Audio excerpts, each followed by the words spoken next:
Quando havia uma disputa, os capoeiristas eram espancados, como os candomblés eram arrebentados. E esse grupo, esses homens do povo, eram tidos pela elite, pela sociedade dominante, como não é párias, mas como gente de terceira classe. Todos eles tinham um símbolo de guerreiro, tanto inconformados, anarquistas até, eu diria, de certa forma, mas não heróis legendários. Eram homens cuja vida e morte tinham uma importância muito, eu diria, superficial. Matar e morrer para eles é um componente, eu diria assim, eu diria até natural. Você ouvia esses homens falarem, eu não sei como é que o capoeirista hoje, se há esse espírito ainda legendário de super-homem, eu diria até. Os capoeiristas eram uma espécie de super-homem. Mas com um tipo de linguagem muito curiosa, que era uma linguagem de arte. Porque a capoeira é uma dança, é uma coisa criativa. Nas manifestações do tipo de capoeira, o entrosamento das figuras, um que joga baixo, outro que joga alto, você me tem, é uma arte, é uma construção, para mim é uma escultura viva. Hoje as mocinhas, as moçoilas, dançam capoeira, é chique se aprender capoeira. E isso há 50 anos passados é coisa de moleque, descarado, malandro, filha da puta, escória. A capoeira tem negativa, a capoeira nega, a capoeira é positiva, tem verdade. Negativa é fazer que vai e não vai. E na hora que o nego mais espera, a polícia vai, entra e ganha.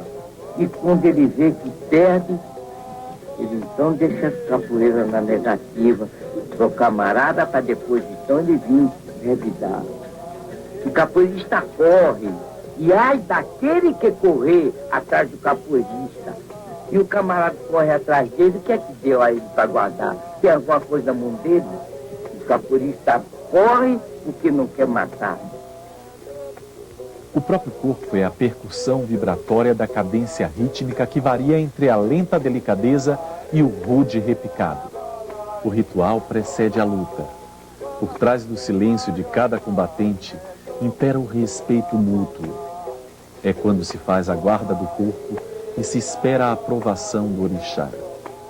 Em seguida, bamboleia um doce momento de sossego prazeroso, mas que avança aos poucos para uma crescente excitação, quase um transe. Uma exaltação de golpes e contragolpes que cortam o ar sob a batuta do truque afiado, rolando assim puro ilusionismo coreográfico que separa a fronteira entre o ataque e a defesa pessoal. O virtuosismo de gestos consiste na dupla não se ligar e mal se tocar. O jogo assemelhando-se a um espelho de sentimentos e intenções. Se leem perguntas e se escrevem respostas nessa linguagem de corpo a corpo. O controle absoluto dos músculos suaviza o vai e vem dos trejeitos. As juntas flexíveis fazem um floreio para desnortear o oponente e pegá-lo desprevenido de corpo aberto. Pois o manejo das fintas é o ardil para burlar e desviar a atenção, ao passo que o segredo supremo consiste em remar o corpo esquivo e investir no olhar periférico, manhoso, pronto para o revide, sobretudo para o inesperado. Essa prática, fundamentada em preceitos, executa o diálogo dos sentidos pelo ritmo da intuição. O exímio capoeirano guarda consigo o golpe pessoal, intransferível, imprevisível, um improviso visceral cuja senha está gravada na pureza cristalina do livre-arbítrio de cada um. E é quando o inconsciente se revela na performance gestual, a hora da verdade, nua e crua. São diversos elementos antagônicos que interagem em busca da união. E essa unidade aponta para a sabedoria do equilíbrio, justo ali, onde a vida se sustenta na lâmina da navalha. O pinhal se reflete no brilho do sol. Madeira tirada no mato, com 15 dias, depois de seca, a madeira chamada biriba. Então, se bota um pedaço de couro, mete-se o arame e depois passa uma lúcia de verniz. É a única coisa. Não é como os berimbau de Angola, que eles tiram a madeira verde, pintam e vendem aos turistas por um bom berimbau. No entanto, o berimbau autêntico, verdadeiro, são esses. São esses que eu faço. O berimbau era um instrumento usado na África para outros tipos de rituais. Era um instrumento que era usado para as pessoas, às vezes, ir caçar e ficar um tempo lá. Também era usado para as pessoas em certos rituais fúnebres. Então ele tinha uma outra função. O ritmo é o mestre da capoeira. Então o berimbau, como comanda o ritmo, o berimbau passa a ser o mestre. Antigamente, o tambor, né, era quem comandava o ritmo. Então o tambor era o mestre de capoeira, assim como no candomblé. Existem 3 hipóteses fundamentais a respeito da origem da capoeira. Uma é que ela veio no bojo do navio negreiro já formada. A segunda, que é um fenômeno de desenvolvimento rural. E a terceira, que é um fenômeno de desenvolvimento urbano. Mas, em todos os casos, as raízes da capoeira, inegavelmente, inquestionavelmente, residem na África, principalmente com o povo bantu abaixo do Saara. Então, a meu ver, na minha opinião, considerando todas a história da capoeira, as várias formas em que a capoeira se manifestou através do tempo, tanto em Rio de Janeiro, como em Salvador, como em Recife, e se nós lermos as descrições da capoeira antiga, a meu ver, capoeira é um fenômeno urbano. A capoeira se desenvolveu nas cidades, cresceu, assimilou muitas roupas novas, influências. Em cada lugar ela se apresentou de uma certa maneira como um arquetipo africano no Brasil, que se manifesta diferentemente, mas existe inerente nessa cultura. E vai ver que a propagação da capoeira se deu por via marítima, onde havia portos, onde há portos em que existe uma população portuária representada por marinheiros, carregadores, estivadores, arrumadores, homens de força, e que dentro do recôncavo baiano ficavam sujeitos ao ciclo das marés. Então, nesse período entre a maré cheia, pré-mar, e a vazante, o carregador fica sem fazer nada. E eu não conheço jeito nenhum de baiano que não está fazendo nada, não está bebiricando e batucando. Os índios, eles tinham 2 formas, não é? 2 técnicas de agricultura conhecidas como a coivara e a capoeira. A coivara consistia na queima, não é? Do mato após a colheita.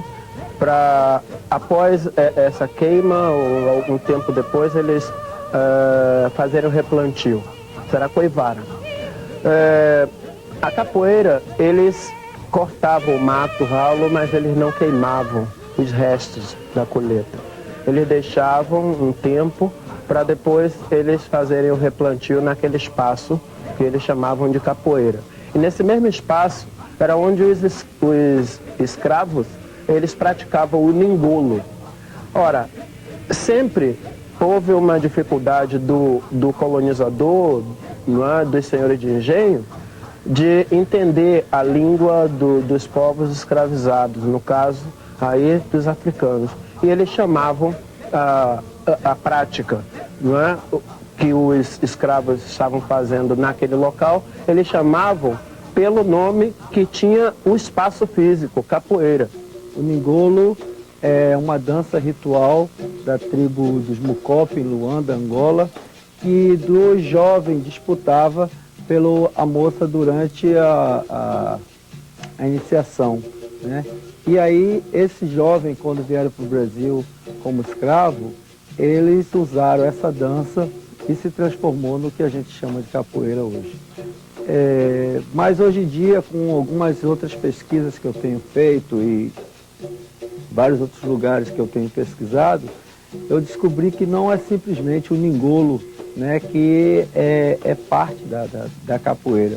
Para mim, hoje em dia, vários tipos de lutas, principalmente entre o povo banto, é que chegou aqui no Brasil e elas se fundiram e transformou no que a gente tem como capoeira. Porque a gente vai ver que vários outros países, né, como Martinica, como Cuba, inclusive na Colômbia, né, todos os lugares que foram, o povo africano foi para lá como escravo, a gente vai encontrar essas pequenas formas de dança e luta que é muito parecido com o que a gente chama de capoeira aqui no Brasil. Como o próprio mestre Pastinha colocava, que a influência direta da capoeira está dentro do samba de caboclo, as pegadas do caboclo, é chamado as piculas, que eram os dribles de corpo para poder enganar os adversários. Temos a inteligência marcante do negro, onde ele sempre foi estrategista para poder conseguir sobreviver. Ele sempre criou artifícios para poder enganar toda uma situação e se manter vivo no espaço. E temos também a ginga malandra do índio, ou a ginga malandra do português, do fadista, que é o cara, aqueles elementos que viveu nos portos, inclusive os introdutores da arma branca na mão do capoeira. E a gente sabe que a navalha, que foi uma das armas mais poderosas que o capoeira tinha, além das suas pernas, suas cabeças e seus braços, era a navalha, que acompanhava eles dia a dia. A capoeira moderna é uma coisa mais sociável, uma coisa menos negra, enquanto a capoeira antiga era uma capoeira mais brigadora. Eles estavam se preparando para sobreviver nesse meio hostil. Essa é a influência maior do negro dentro da capoeiragem. E do índio, esse se perdeu com o tempo porque ele ficou na mata. Agora, o mestiço, esse sim, esse foi o responsável pela transformação da capoeira. De uma capoeira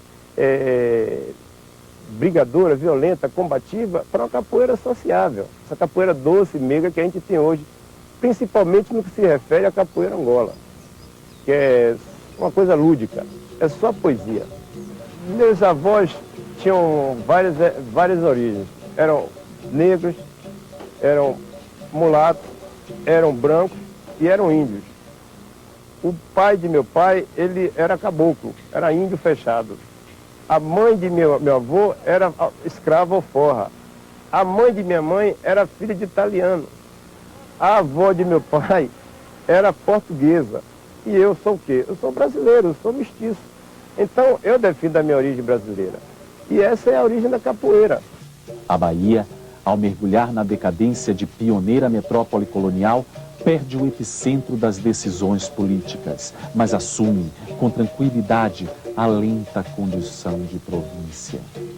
A capoeiragem, longe dos saraus senhoriais, vai fincando sua raiz à sombra dos sobrados e mocambos, ligando com esforço a tradição do prazer com o suor da labuta no dia a dia. Uma herança transmitida pela oralidade e enriquecida por descendentes de avós negros. Ensinada como arma secreta, o ritual de proteção aplicado na competição amistosa de satisfação e exibido no orgulho de africano liberto. Capoeira na Bahia é folga, camaradinho. Como também campo de luta e militância dos afamados mestres em soltas e negaças que cantam os corridos antigos. Roda de moleque a desconfiar da cólera do senhor ilustre. Ali, onde o praticante aprecia o espaço aberto, arejado, e o jogo costuma desenrolar numa casa de supapo, na porta da quitanda ou numa venda de cachaça, com um largo bem em frente. Aí se safa, se embriaga e se tagarela sem hora para terminar. A vadiação é amorosa, entre riscos e bordados, no momento do aperto.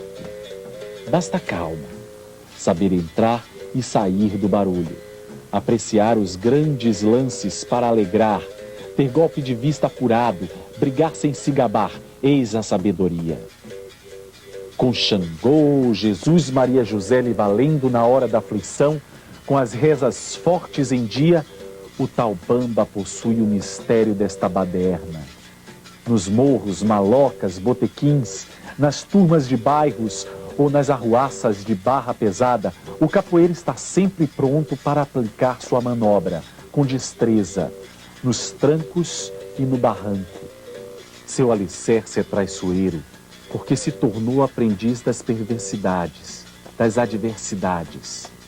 Mostra o seu valor sem temer a relia de quem quer que seja, e vence qualquer parada, seja com a rasteira, tesoura, joelhada, meia-lua, bênção, boca de calça, armada, martelo, rolê, rabo de arraia ou mesmo na cabeçada.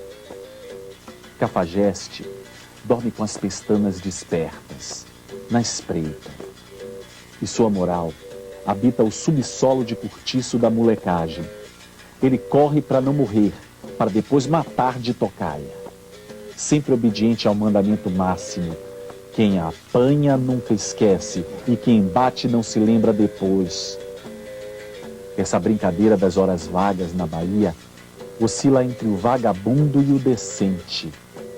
Há um quê de ajustamento, um tecido de coesão social com vínculo de cunho familiar ou de camaradagem. Incorpora o feitio especial da integração e a bossa trigueira da parceria, inclinando-se assim para o calor da união e a solidariedade tribal. A afirmação legendária de bravura não se afasta, porém, da sua relação com o trabalho. São operários e camponeses de muitos ofícios, mandingueiros com muita treta, cidadãos de profissão certa, vaqueiro, pescador, estivador, trapicheiro, carregador, condutor de bonde a burro, carroceiro, pai de santo, saveirista, guarda civil, sapateiro, engraxate, mestre de lancha, verdureiro, marisqueiro, doqueiro, açougueiro, paqueteiro, vendedor de peixe, chapeleiro, pintor, pedreiro, carpina, carteiro, lavador de carro, ajudante de caminhão, petroleiro. Mas essa capoeira que nós jogamos na Bahia, que se caracteriza pelo ritual, pela musicalidade, pelo ritmo ijexá especificamente, não existe em lugar nenhum. E a nossa concepção é de que capoeira se joga sob ritmo, sob música, sob cântico. É uma atividade lúdica, simulando uma luta. É uma mentira muito grande, porque não é luta, nem é jogo. Não é jogo, mas é luta. Não é jogo, mas é brincadeira. Não é brincadeira, mas é de verdade. Então nós estamos sempre simulando uma situação de perigo para o outro, e o outro se defendendo e se esquivando. A maioria dos grandes mestres de capoeira, principalmente em Angola, são chiquerangomas, são ogães de terreiros. A capoeira também ela é sagrada, ela é vista como uma dança, como uma luta, né, sagrada, né? E como tudo na vida, né? Tem o seu lado profano, tem o seu lado sagrado. Quando o candomblé era perseguido pela polícia, né, quem os defendia, né, esses grandes terreiros, eram os grandes capoeiristas, né? Inclusive, a capoeira também era trabalhada no fundo de quintal, né, dos terreiros de candomblés. Tem movimentos de dança, né, no candomblé, que é meio parecido com a ginga da capoeira, o transe, né? Então, quando você toca o berimbau, a pessoa recebe a mensagem, né, desse som externo, né, que entra em contato com um som interno, né, que liga o movimento. É do meu conhecimento de que os índios também jogavam capoeira. Eles iam muito com os angolanos, né, na época, pelas capoeiras, e ficavam observando os animais brincando, né? E dali também se trazia muito movimento, porque o povo banto foi quem mais conseguiu se aproximar da cultura indígena, né, brasileira. Eu acho que o mistério da capoeira é muito a força que você tem, né, do desejo centrado, centralizado. Então, você quando se centra e se centraliza, você fica muito mais misterioso, você fica muito mais forte. Mistério é fortaleza. A brincadeira da capoeira né, do seu movimento, da sua arte, da sua beleza, junto com a beleza do movimento, né, dos mistérios do candomblé, se juntam na medida em que nós sabemos dividir a hora do sagrado e a hora do profano. Todo bom mestre, ele respeita o mestre do outro. Todo bom mestre sabe passar o seu conhecimento. Não tem medo de passar o seu conhecimento. Todo bom mestre, assim como todo bom pai de santo, assim como todo bom babalorixá, assim como todo bom tata de inquice, passa a sua sabedoria, o seu conhecimento, respeitando o mestre que cada indivíduo tem.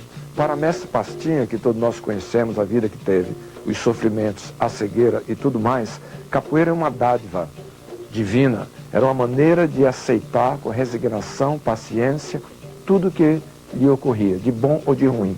Para Mestre Bimba, o gigante de personalidade forte, e uma das mais expressivas manifestações do pensamento africano na Bahia, na sua época, capoeira era uma estratégia de lidar com os problemas do dia a dia da vida. A capoeira regional, criada pelo mestre Bimba, é um estilo novo para a antiga capoeira que existia em Salvador. Segundo ele, a capoeira tinha se popularizado muito, juntamente com a Bahia, e perdeu a característica de luta, que é o que deveria ser. Ele, então, o pai dele era um bom batuqueiro, era uma antiga luta já em desuso aqui, o batuque. Ele tirou alguns golpes do batuque, alguma coisa dessa capoeira primitiva que hoje se chama de Angola, e mais a criatividade dele. Juntou isso tudo e deu o nome de capoeira regional, que é uma luta soteropolitana, quer dizer, daqui de Salvador, não do interior. Meu primeiro mestre chamava Juvenço, foi em Mata de São João ainda. Quando eu cheguei aqui em Salvador, eu já jogava alguma capoeira, mas tive um mestre aqui, Barbosa, já morreu, finado Barbosa. Depois, o Barbosa me levava para a roda de cobrinha verde, lá no chame-chame, que nesse tempo não tinha sede, nem coisa de capoeira. Depois de Barbosa, que eu passei para Seu Pastinha. Mas quando eu cheguei em Seu Pastinha, eu aprendi muita coisa com ele, mas eu já era capoeirista, já jogava capoeira, eu fiz tomar conta do trabalho dele. Que ele, quando pouco tempo, ele ficou lá deitado numa cama, eu que tomei conta do trabalho dele, ele me entregou o trabalho dele dizendo assim: João, você tome conta disso, que ele vai morrer. Mas ele morre somente o corpo, em espírito ele vive. Enquanto houver capoeira, o nome dele não desaparece. Com essas palavras que ele me entregou o trabalho dele, e é o trabalho dele que eu estou até aqui e vou levar à frente, se Deus quiser. Porque eu não quero morrer, eu já estou confirmado de vida eterna, e lá no paraíso eu quero estar lá brincando minha capoeira também. A primeira coisa que Mestre Pastinha me ensinou era o jogo de braço. Era a primeira coisa. E aí comecei a treinar, depois caía para um lado, caía para o outro. Ele dizia: olha, se você não tiver boa ginga, você não é um bom capoeirista. Você olha dentro do olho. E realmente ele começou a me ensinar.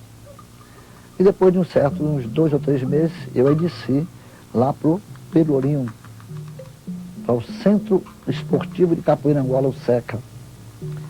E comecei a treinar, como ele ensinava. Ele primeiro era na ginga. Um jogo de braço, você metia o braço, tirava, entendeu? Porque ele dizia: olha, a capoeira Angola, ela é mais defesa do que ataque. Ele dizia: capoeira Angola não aprende quem não quer. Foi feita para homem, menino, velho e até mulher. Eu não sou folha de flange, eu não sou prato esmaltado, eu não jogo com você porque você é um desclassificado. E assim era Mestre Pastinha, um homem simples, amigo do povo, não largava um guarda-chuva. Podia estar chovendo, fazendo sol, estava Mestre Pastinha com o seu guarda-chuva.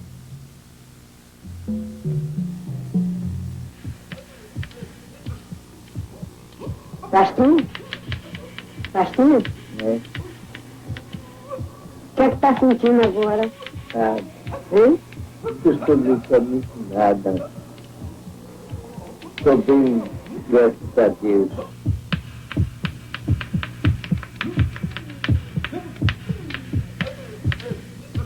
Vamos ouvir agora o hino da capoeira regional da Bahia, tocado pelo mestre Bimba.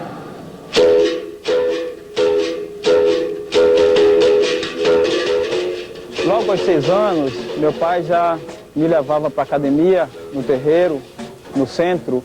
E aqui no Nordeste era onde se realizava as festas de formatura, de batizado, exames. Durante a semana, terça e quinta, sempre tinha apresentação de samba de roda, candomblé, capoeira, maculelê, enfim. Esse lugar aqui é o marco, é o que mais me traz lembrança, recordação de toda a convivência que eu tive com meu pai. Ele recuperou algumas coisas que estavam no passado, fundiu também, junto com a capoeiragem, que ele sabia, uma luta africana com o nome de batuque, cujo meu avô era campeão dessa modalidade, e daí ele desenvolveu uma sequência de ensino, criou um método de ensino e colocou o nome de regional. Então, daí é que começa toda a coisa não divisão, mas da identificação de uma capoeira que já existia, ou denominada de Angola, e a capoeira do Bimba, com seu método, com seu sistema de ensino, com sua forma de charanga diferente. Eu costumo falar que o Bimba, ele formou cidadãos através dos ensinos da capoeiragem. E tanto no passado como na atualidade, o trabalho dele é de grande importância na vivência, né, não só cultural, mas como o crescimento, a formação do ser humano como um todo. Mas a perseguição do governo dura séculos.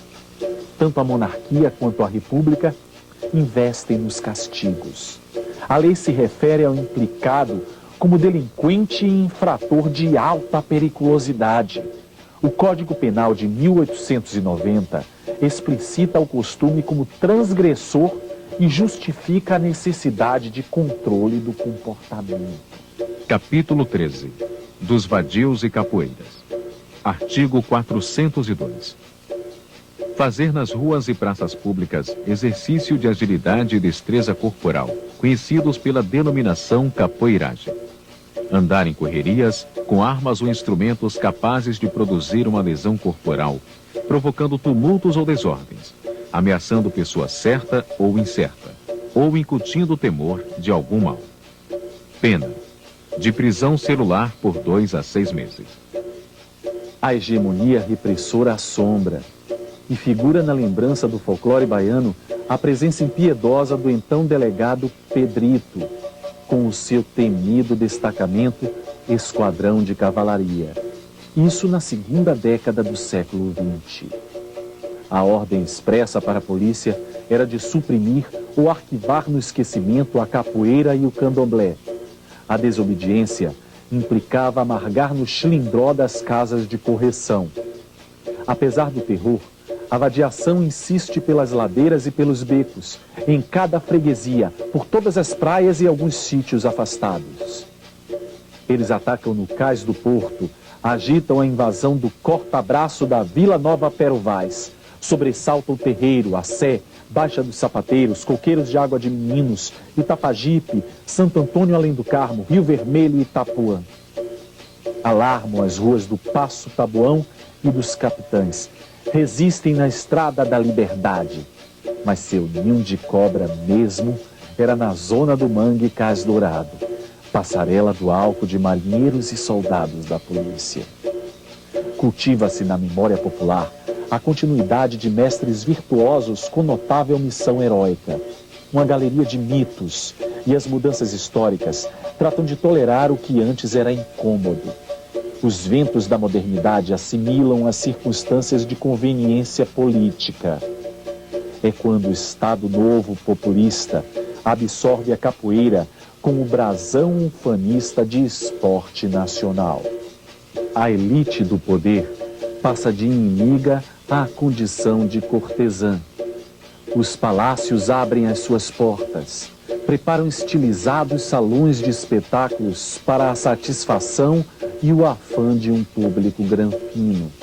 As apresentações de gala são prestigiadas por presidentes de nações, embaixadores, ministros de Estado, a nobreza e o clero. Reconhecida, ajustada e seduzida por esta afável adoção, a capoeira, afinal, ingressa no calendário de protocolo oficial.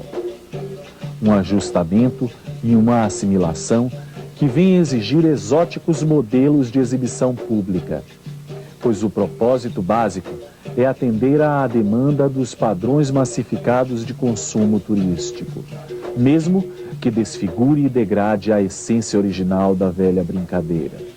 Olha, a escola de medicina ficava no Terreiro de Jesus, próximo à academia de Mestre Bimba. Todos os estudantes gostavam de praticar capoeira. Eu comecei a frequentar a escola de Bimba assim. Eu não tenho praticado a capoeira, sei tocar um atabaque, um birimbau mais ou menos. Me lembro de todas as músicas que Bimba criou, quase todas, e outros capoeiristas criaram. A capoeira, como arte, como luta, que nasceu aqui na Bahia, enfrentou várias dificuldades para se firmar como uma coisa salutar, de exercício, de dança, de ritmo, em função de muitos preconceitos da época, que existiam na época. Eu estava no segundo ou terceiro ano de medicina, e me lembro que na época tinha uma namorada, que o pai era uma figura importante aqui da Bahia, e disse que não queria a filha namorando um capoeirista. Aí nós terminamos, inclusive, o namoro em função disso, porque eu realmente me dedicava à capoeira, ia nas festas de largo, jogava capoeira em roda de festa de largo. Foi a bandeira levantada por Mestre Bimba, que foi um incentivador, o maior mestre de todos os tempos, né, da capoeira anglo-regional, quando ele se dirigiu ao presidente da República, na década de 50, Getúlio Vargas, para tocar para ele, mostrar a ele que a capoeira era uma dança e não tinha nada que ficar marginalizado, e daí começou a sair da marginalidade. Essa capoeira Angola que a gente vê hoje aqui em Salvador não é a capoeira primitiva dos escravos. Tinha que ser uma luta forte, violenta e definitiva, já que era a luta de libertação, simples, mas definitiva. Hoje o que a gente vê mais aqui é a pantomima da capoeira Angola, quer dizer, a vadiação da capoeira Angola. Ela perdeu muito o caráter de luta, talvez pela repressão que sofreu no passado. Mas se alguém disser, vamos fazer a capoeira como se fazia há 100 anos atrás, é conversa fiada. A gente não alcança tão longe, é apenas uma questão semântica, uma postura política.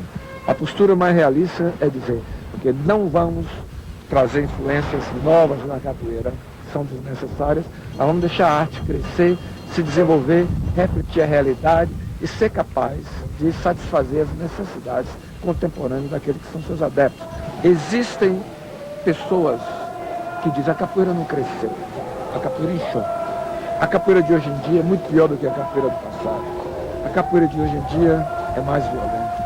Eu não consigo entender esses julgamentos de valor em termos da capoeira. Em primeiro lugar, tradicional não é alguma coisa quantificável. Ninguém ou nada é mais tradicional do que outro. Mas tradicional em que sentido? Porque a maioria das coisas que nós vemos na capoeira são tradições recentes, são invenções num certo período de tempo. Ninguém sabe, ninguém tem acesso a uma capoeira que se projete muito longe. Não existia documentação de vídeo, não existia cinema, a tradição oral da capoeira não vai muito longe no passado, as tradições escritas da mesma forma. Então, na verdade, tudo que nós conhecemos, tudo que nós falamos sobre capoeira, é sempre um processo que reflete a época em que se está. Então, a meu ver, o que existe, a capoeira se transforma, a capoeira tem essa capacidade de não estagnar. Se a gente deixar e dizer a capoeira não é mais aquela e tentar estagnar a capoeira morre. Depois que o mestre Pastinha perdeu a academia dele, a maioria dos mestres angoleiros se afastaram. E poucos mestres de capoeira Angola estavam continuando da aula, né? Um desses poucos mestres era o João Pequeno, mestre João Pequeno, que continuava com a sua academia no Forte Santo Antônio. E aí Moraes veio do Rio de Janeiro, né? E eu juntamente com ele, e a gente começou a sentir a importância de mostrar a capoeira Angola novamente. Porque esses mestres, na verdade, não tinha como se expressar.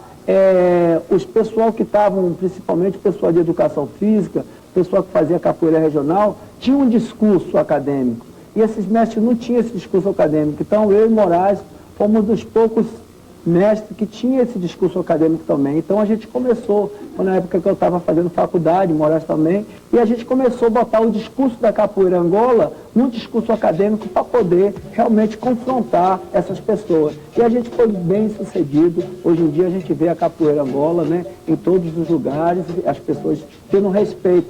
Para mim, o capoeirista que vive lá fora, ele vir aqui no Brasil, é como o muçulmano ter que ir a Meca, pelo menos uma vez na vida, ele vai ter que vir aqui na Bahia beber água na fonte. Então é aqui que ele começa a aprender o que é malandragem, né, o que é mandinga, o que é jogo de corpo, porque isso é uma coisa aqui do dia a dia, isso é uma coisa da gente, é uma coisa que a gente vive. A malandragem, o jogo de corpo, isso é da gente, é pegar um ônibus na rua, dar uma corrida ali para pegar uma... Entendeu? Então eles não têm esse dia a dia. Mas quando eles vêm aqui no Brasil, subir uma ladeira, então eles começam a entender o processo de como a gente se torna capoeirista, porque o capoeirista ele se torna capoeirista. Você não simplesmente aprende a capoeira, você se torna um capoeirista. Não fico mais de um ano fora do Brasil, eu tenho que vir aqui, eu tenho que viver aqui, eu tenho que sentir essa energia. Porque na verdade, lá você é como se fosse uma esponja, né? Então as pessoas estão retirando tudo de você, né? E aí daqui um ano você fica completamente seco. E aí quando você volta aqui no Brasil, é que quando você consegue pegar toda a sua gama, toda a sua energia, todo o axé. Na época da Bossa Nova, eles ficaram muito interessados pelo swing, pelo o ritmo, que era bem diferente, bem particular do brasileiro. E a capoeira entrando nos Estados Unidos, ela não só é divulgada dentro do país, como ali tem todos os meios, né, todos os focos assim, da mídia internacional, ela sai primeiro pelos Estados Unidos. Então, em particular, por Nova York, onde eu moro, se você for conversar com pessoas que já estão fazendo capoeira há mais de 10 anos lá fora, ou não diria 10 anos, não só isso, mas vamos dizer assim, por 2 anos, elas conhecem, elas sabem muito mais da história da capoeira do que um brasileiro que já começou há 2 anos, no mesmo tempo de capoeira. Ela sabe da história do Brasil, ela sabe da geografia. Então, são povos assim, que eles são interessados não só no que condiz a ele no imediato, que seria uma aula de capoeira, mas ele quer saber de onde que essa arte veio. Então, eu acho que se o brasileiro não começar a estudar, a se preocupar nesse aspecto, ela não vai ser destruída lá fora. Ela pode ser destruída aqui dentro. Temos a capoeira em quase todos os continentes. Temos na América do Sul, na América do Norte, na Ásia, na Europa, na África. Agora levamos a capoeira de volta para a África. A capoeira, ela atrai os povos diferentes assim, de todo mundo pela espontaneidade da capoeira, pela plasticidade dos movimentos, pela criatividade que o capoeirista traz nas rodas de capoeira. Você vendo um jogo de capoeira, parece que a coisa é coreografada. A partir do momento que eles entendem que aquilo não é coreografado, então já se vem a surpresa e o desafio de como fazer isso, como aprender isso. Essa euforia, através da linguagem das artes plásticas, fez com que tivéssemos a necessidade de incorporar a linguagem que era internacional, sei lá, universal, das artes visuais, nós adaptássemos ela ao local, à cidade. Era o toque da nossa infância, da nossa puberdade, dos nossos folguedos, da nossa boemia. É isso aí. E começamos, então, lentamente a frequentar. Alguns artistas escolheram se aproximar dessas fontes populares de origem afro-baiana, especialmente. Eu utilizo os elementos da minha volta, do meu meio, da minha cidade, como um componente temático. Como eu posso não usá-lo também para exercitar o domínio da própria forma? É isso aí.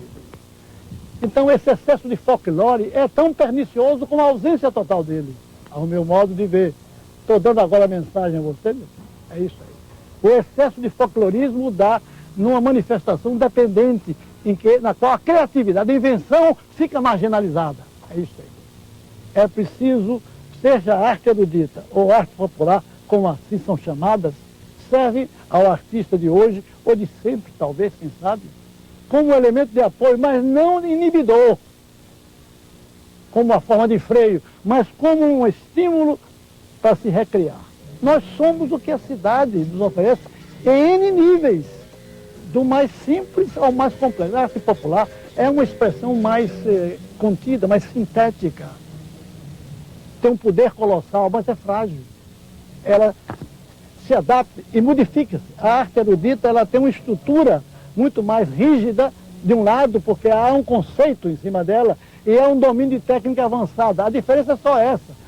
Embora a arte erudita se inspire, historicamente, os músicos, Beethoven, Brahms, Mozart, todos eles se inspiraram em canções populares. Não tem nada de novo, não há conflito entre uma coisa e outra.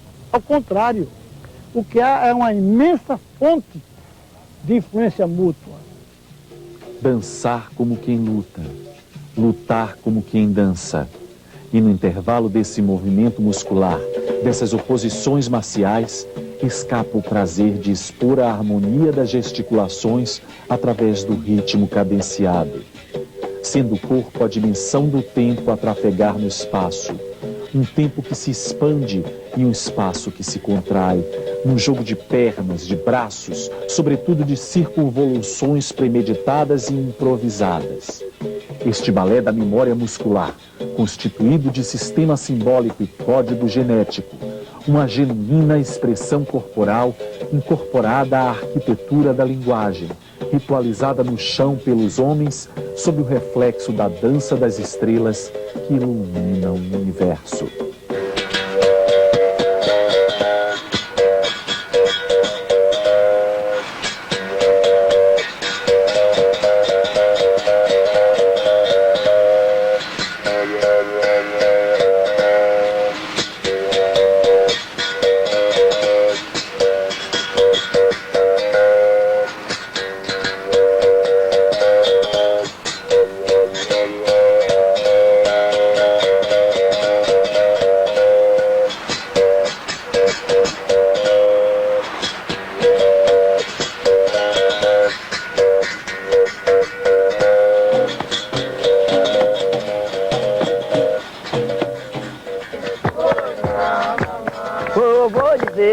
Meu senhor, que a manteiga derramou, mas a manteiga não é minha, oi, ai, a manteiga é de ioiô. Eu vou dizer a meu senhor, que a manteiga derramou, mas a manteiga não é minha, oi, ai, cai no chão e derramou. Eu vou dizer a meu senhor, que a manteiga derramou, mas a manteiga não é minha, oi, ai, a manteiga é de ioiô. Eu vou dizer a